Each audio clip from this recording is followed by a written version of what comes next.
दिव्य पिंजरा super child को दूसरे चरण में लेकर चला गया। वहां एक दिव्य प्रकाश ने सुपर चाइल्ड से सवाल पूछा, आत्मा की दुर्बलता क्या है?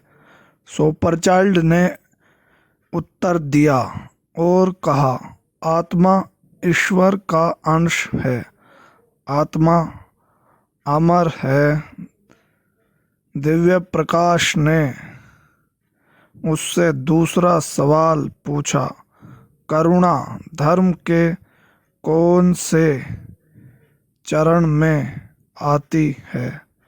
दूसरे चरण में करुणा आती है। और फिर तीसरा सवाल पूछा, मनुष्य कौन है?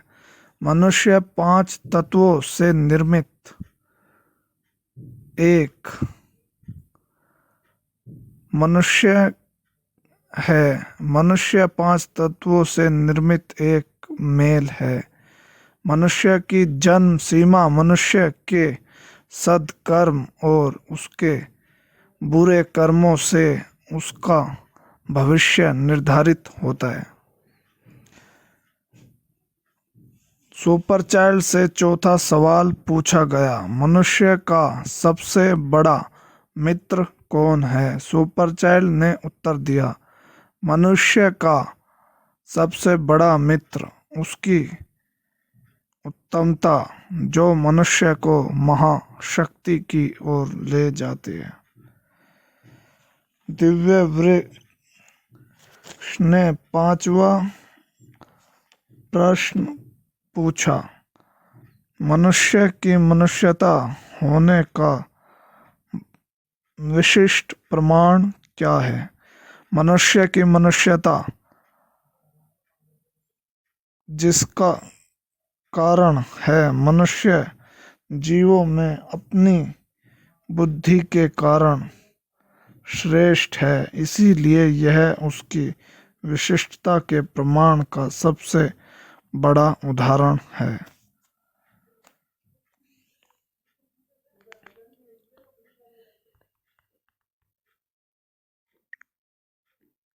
सुपर चाइल्ड से छठा सवाल पूछा गया, मनुष्य आत्मा की शक्ति से क्या अभिप्राय है? सुपर चाइल्ड ने उत्तर दिया, मनुष्य महायोग के द्वारा 7 चक्र से महायोद्धा बनता है। सुपर चाइल्ड से 7वां प्रश्न पूछा गया, मनुष्य सहस्त्रार चक्र को जागृत करने के पश्चात क्या कर सकता है? सुपर चाइल्ड ने उत्तर दिया,